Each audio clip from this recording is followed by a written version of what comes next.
औज़ुबिल्लाहिमिनश्शैतानिर्रजीम बिस्मिल्लाहिर्रहमानिर्रहीम सल्लल्लाहु अला मुहम्मद। अस्सलामु अलैकुम dear students, welcome to biology second year. Last time we completed chapter number 19 and today we are starting chapter number 25.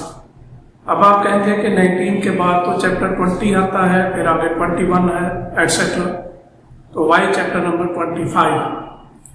वो इसलिए कि जो आपके पेपर का पैटर्न है उसमें शुरू वाले जो चैप्टर्स हैं उनको कंबाइन करते हैं आखिर वाले चैप्टर्स के साथ।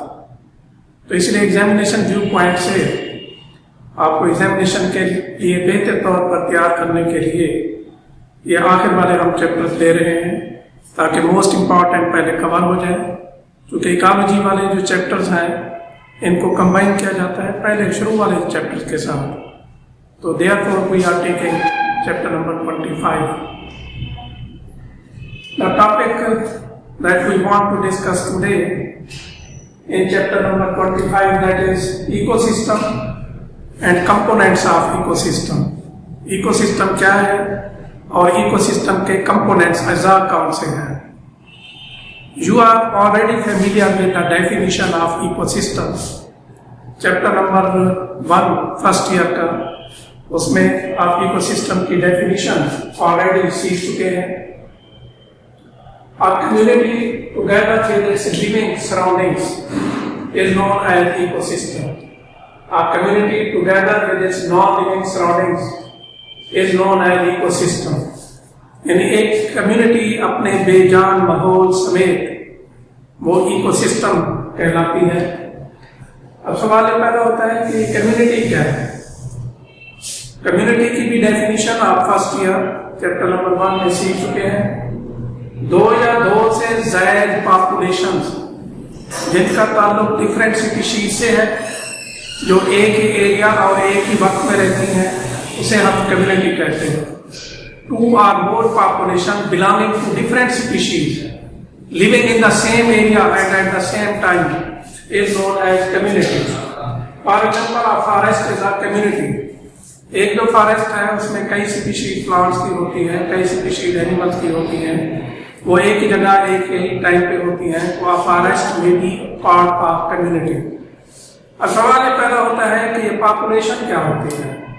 पॉपुलेशन की भी definition first year chapter number 1 में आप सीख चुके हैं। A group of organisms belonging to the same species living in the same area and at the same time is known as population.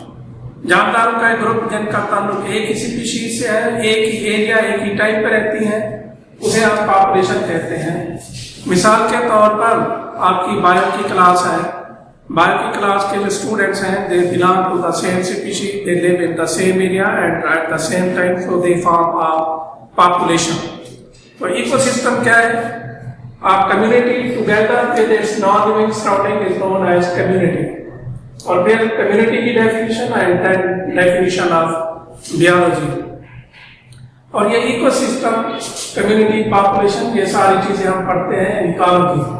तो चैप्टर नंबर 25 जो है that is concerned with ecology. Ecology क्या है?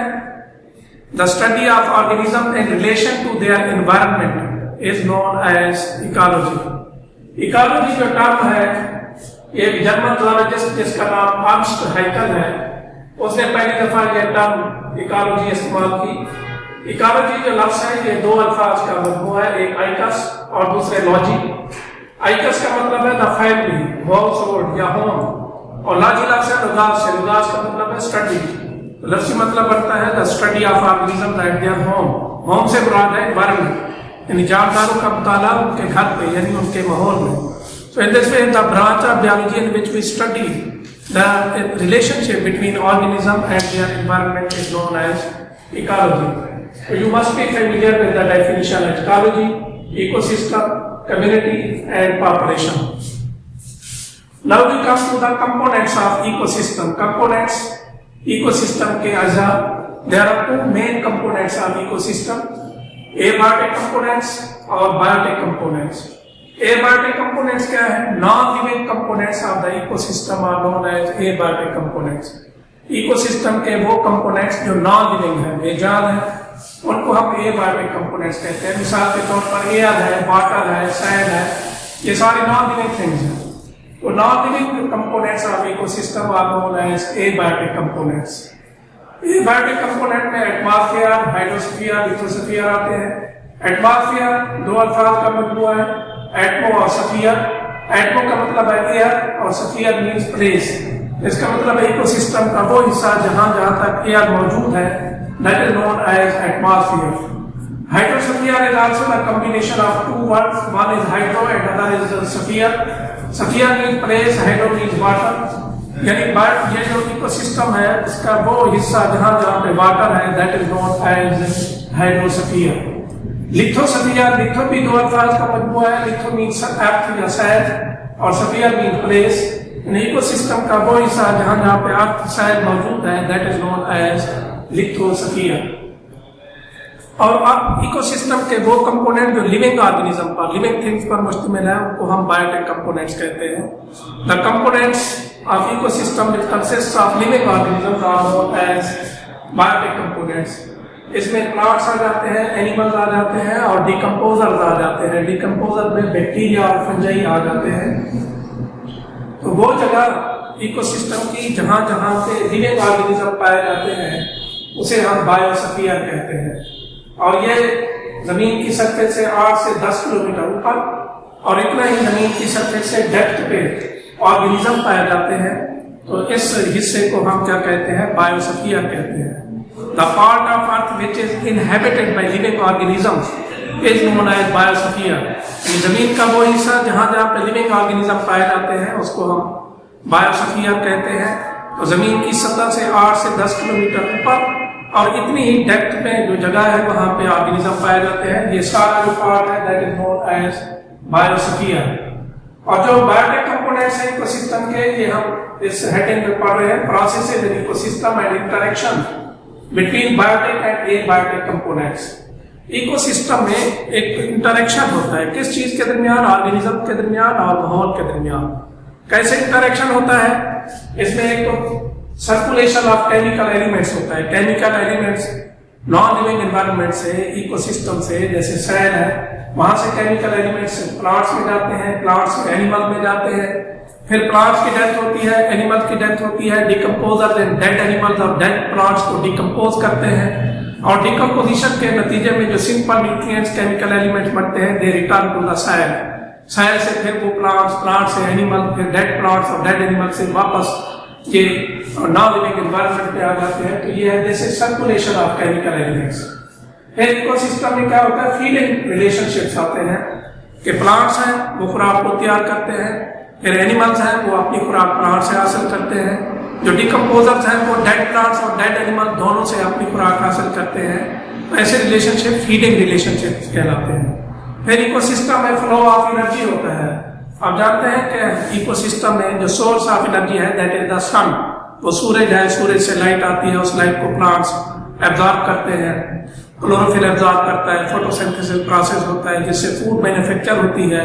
Plants वो food का कुछ हिस्सा खुद इस्तेमाल करते हैं, बाकी जो फूड है उसको एनिमल हासिल करते हैं। फिर प्लांट्स की डेथ होती है, एनिमल की डेथ होती है।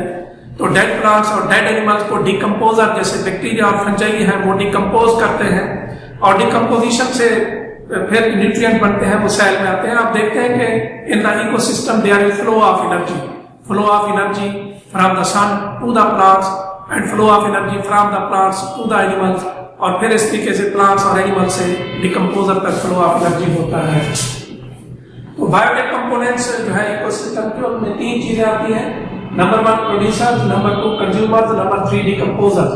प्रोड्यूसर्स क्या है, ग्रीन प्लांट्स हैं जो फोटोसिंथेसिस के जरिए से अपनी फूड खुद प्रिपेयर करते हैं, मैन्युफैक्चर करते हैं। ये फूड के लिए दूसरी चीजों पर डिपेंड नहीं करते, ऑटोट्रॉफ है।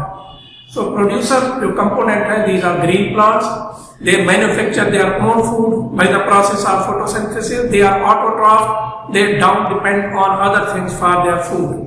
दूसरे जो कंपोनेंट है बायोटिक कंपोनेंट इकोसिस्टम का, वो कंज्यूमर्स है। कंज्यूमर्स आर द एनिमल्स, चूंकि इनमें क्लोरोफिल नहीं होता, ये हेटेरोट्रॉफ है, यानी अपनी खुराक को तैयार नहीं करते, चूंकि इनमें फोटोसिंथेसिस प्रोसेस नहीं होता। ये फूड के लिए किस चीज पे डिपेंड करते हैं? Animals depend on plants for their food directly और इनडायरेक्टली। तो इस तरीके से एनिमल कंज्यूमर्स हैं, यानी ये फूड को कंज्यूम करते हैं, प्रोड्यूस करते हैं फूड को। तो ग्रीन प्लांट्स ऑटोट्रॉफ हो गए, कंज्यूमर्स ये हेटेरोट्रॉफ हो गए जिसमें एनिमल आते हैं। डिकम्पोजर्स में बैक्टीरिया और फंजाई आते हैं, ये जो डेड प्लांट्स हैं और डेड एनिमल्स हैं उनको डिकम्पोज करते हैं। डिकम्पोजिशन के दौरान जो एंड बनते हैं they return to the cell, वो वापस सेल पे आ जाते हैं। तो इस तरीके से इकोसिस्टम के दो मेन कंपोनेंट्स, एबायोटिक कंपोनेंट्स और biotic components. Abiotic components consist of non living matter, non living things, जिसमें एयर है, वाटर है, सेल है। और बायोटिक कंपोनेंट्स में तीन चीजें आती हैं, number 1 producers, number 2 consumers and number 3 decomposers. In the end, I have a little request to subscribe the channel so that you may receive the upcoming videos without any delay. See you in the next video. Until that, Allah Hafiz.